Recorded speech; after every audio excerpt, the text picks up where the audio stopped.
Imagine this tower is China economy. It's fully stable.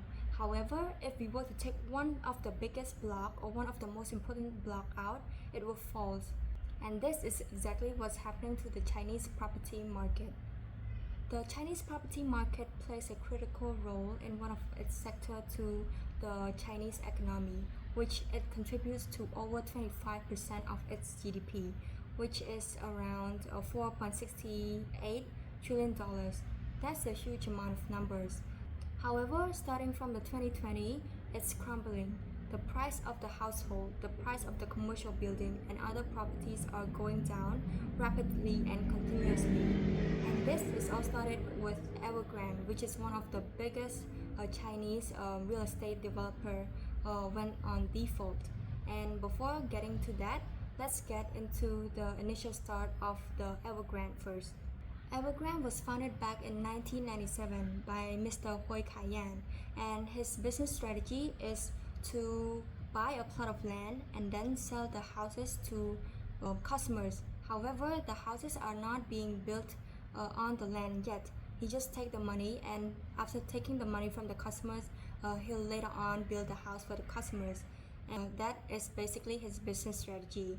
And back in 1990s, the real estate industry was growing rapidly to its peak because back then the people from the rural area of China were going to work in the city, meaning that they'll need a shelter, they'll need place to live, and it's part of the Chinese mindset as well in order to invest in like properties and stuff because they believe that it'll generate higher returns as well as it's very safe because back then the price of the property in China was very high.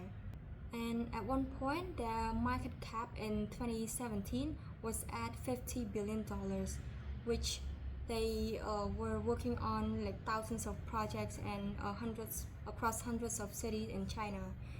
And later on, they were investing in many different kinds of industry, like the amusement park, the car industry, as well as the football or the sport industry as well.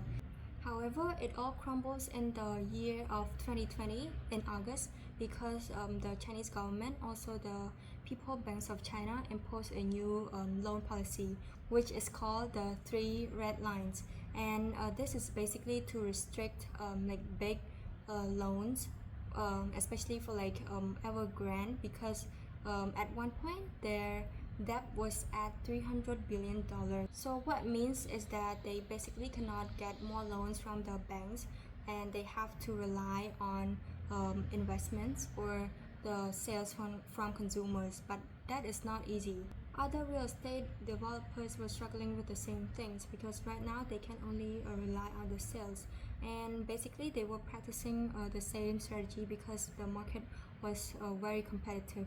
So the issues continues, and in 2025 the Hong Kong High Court had ordered Evergrande to liquidate its project, which there are over 1,300 projects across 280 cities in China, and to liquidate it means that they have to sell all their assets in order to pay off their debt. This real estate crisis has led to major impacts on several financial markets, including the mortgage market, the stock markets, as well as the bond market. For the mortgage market, as you know, that the people, especially the middle class people who went from the rural area, they had to get mortgage loan with the property as their collateral because they were hoping to take that loan and invest in the property in order to gain higher yields when they sell the property. However, it comes to the fact that right now the price of the property that they can sell for is even lower than what they have purchased.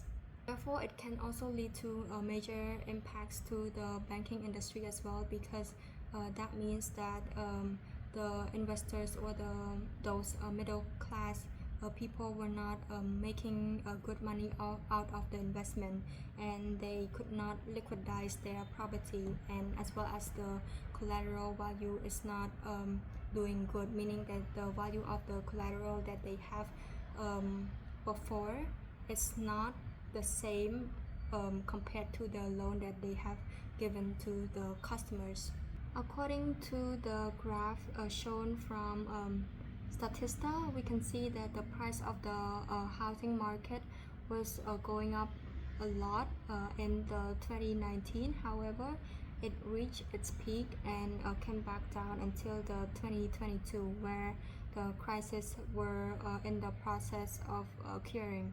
So until the 2022, the price of the housing was going negative in the graph, which until now it still is going down. Moving to the stock market, we definitely can see that the stock of both Evergrande and also the Country Garden, which are the top real estate developers in China, is not doing good. As for the Evergrande, since it was liquidated, it had to be delisted from the Hong Kong exchange market, and this means that the other stock of the real estate developing companies are going down, and it kind of lose the trust from the investors for both foreign and the local investors as well.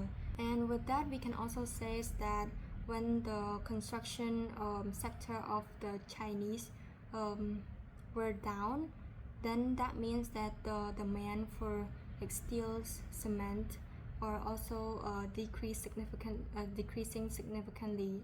Therefore, the stock price of those related companies will also go down dramatically, and we are still waiting for the time when it revive back to the market.